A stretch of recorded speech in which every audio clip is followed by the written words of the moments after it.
So hi guys, gusto ko kayong isama sa night skincare routine ko. And time check, it's 7:15 in the evening. So baka nagtataka kayo bakit ang aga ko naman mag skincare routine kasi wala lang, gusto ko lang magpahinga ng maaga kasi kanina nag-work ako and ayun, naglinis lang ng bahay. And yeah, sumama kayo and sabahan. Hi guys! So, unfortunately, nandito na tayo sa CR and samahan niyo akong maghilamos. I'm gonna share with you my face scrub kasi nag-face scrub muna ako, then nag-exfoliate naman ako ng skin.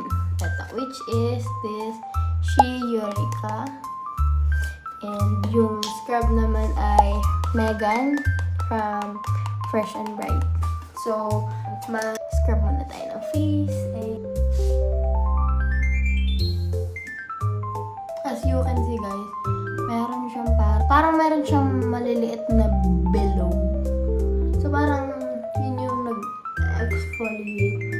And guys, I swear, pagtapos nyong maghilamos, ang lambot. Like, legit talaga.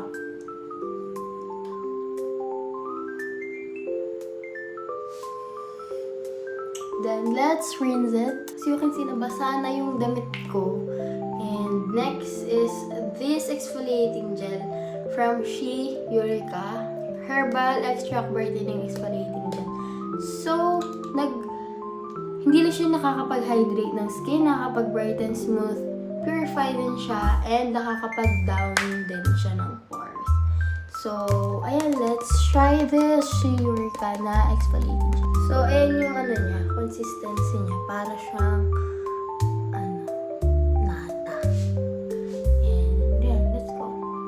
Exfoliate tayo ng skin. As you can see, ayan, nagbabalat siya. I mean, like, look at that.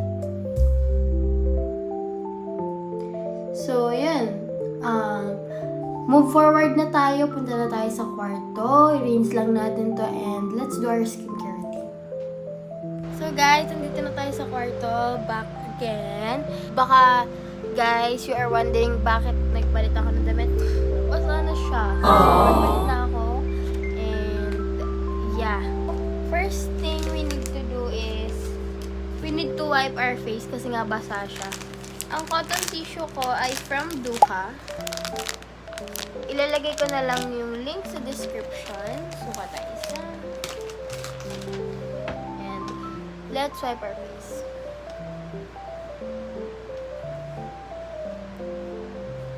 Kasi guys, alam nyo ba, kung yung pinangpupunas nyo sa body nyo, din yung pinangpupunas nyo sa mukha nyo, parang wala lang din. Kasi, syempre, we really need to be safe when it comes to our face kasi sensitive siya.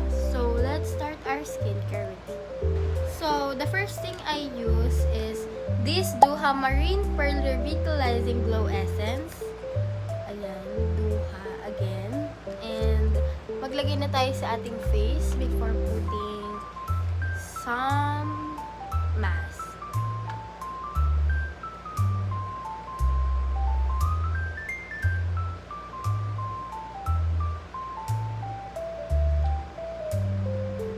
Second is,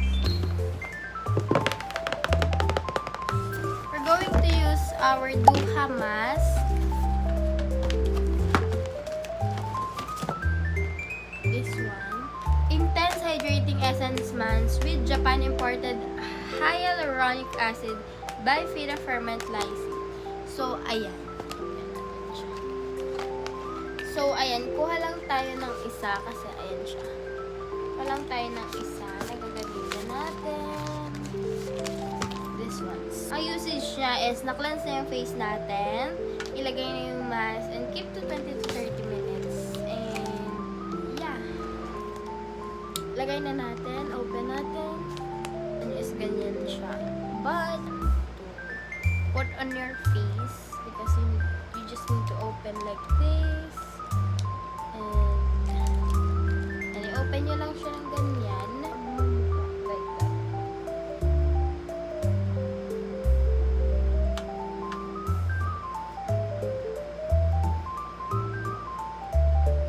Ayan! Thank you, Duha.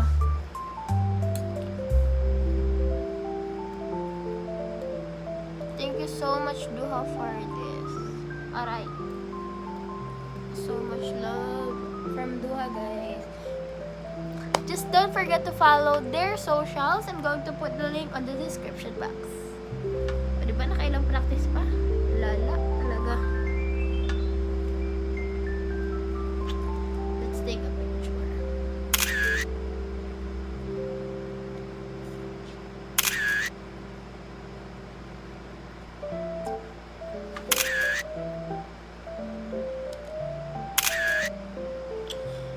So, yeah.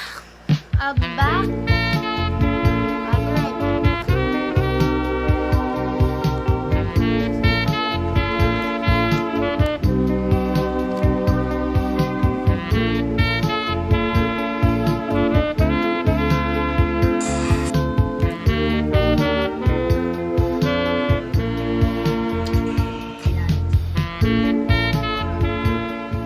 And guys, I already spent 20 minutes with this, and it's time to see. Patuyin lang natin siya, and I'll be right back. First thing I'm going to put in my face after the mask is this, the original dark spot serum. Ano talaga siya? Nagtatanggal talaga siya ng dark spot ko. Before, I have dito kasi ang hilig ko magpisa ng mga ganyan, yung mga maliliit. So, pinipisa ko siya. So, nagka-dark spot siya. So, ginamitan ko nito in voila! So, I'm going to put the link on the description box for you to check out sa Yellow Basket. So, yan. Kagandahan na to. Hindi siya malagkit sa skin. Hindi rin siya mabigat. Lightweight lang siya and apakagaan na sa face. Magaan siya sa face and hindi siya nakaka-irritate sa skin. After the serum, moisturizer naman tayo from G2G. Glad to Glow, baka naman. So, ayan. Brightening moisturizer ng Glad to Glow. So, meron siyang pomegranate na cinnamon. So, nakakapagpa glow effect talaga siya. Ayan. So, maglagay lang tayo ng exact amount.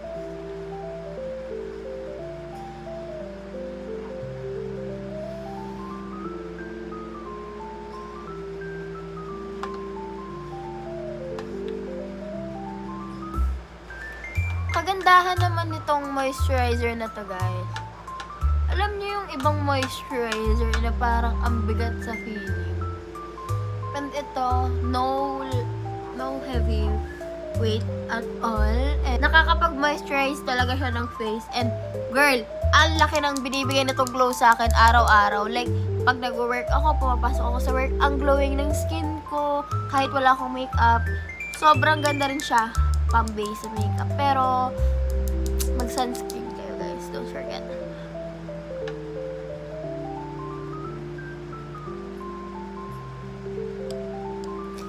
So, you can see sobrang glowing ng skin ko. Next naman is tayo. Sunscreen from the Original Tint. Guys, kahit gabi, kahit wala ng araw, nagsa-sunscreen pa rin ako kasi, girl, nakakatanda pag hindi ka nag-sunscreen. You better put it. Yay! So, guys, ang kagandahan naman ng sunscreen na to, meron siyang ceramide, vitamin C, and tramella. So, sobrang safe talaga yung face nyo. And SPF 50 PA+++ na siya. So, lagay na tayo sa face. Lagay lang tayo dito, dito, and dito, dito. Kagandahan nito sa ibang sunscreen, wala siyang white cast at all. Sobrang gaan din niya sa face. And sobrang nakakapag-glow ng skin.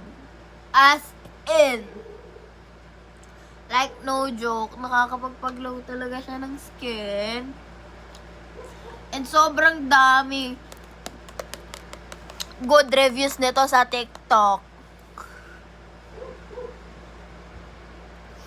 Lastly, my favorite ever bilhin na daily dose peptide lip care. So, meron siyang SPF 30 sun protection. So, sobrang nakakapag-protection ng skin.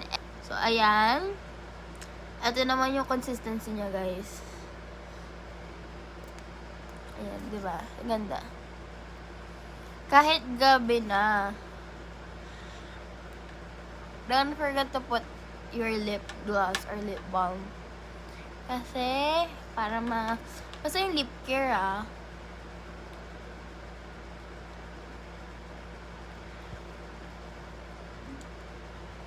Ayan.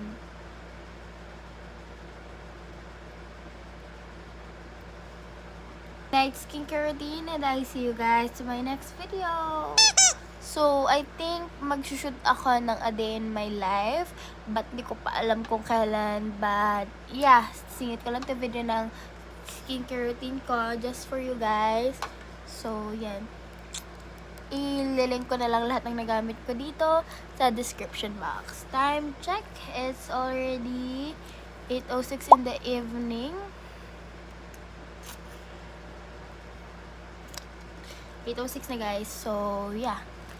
I think magpapahinga na ako or magre-read ulit ako ng books or yeah, magpo-phone. So, as you can see, sobrang glowing talaga ng skin ko.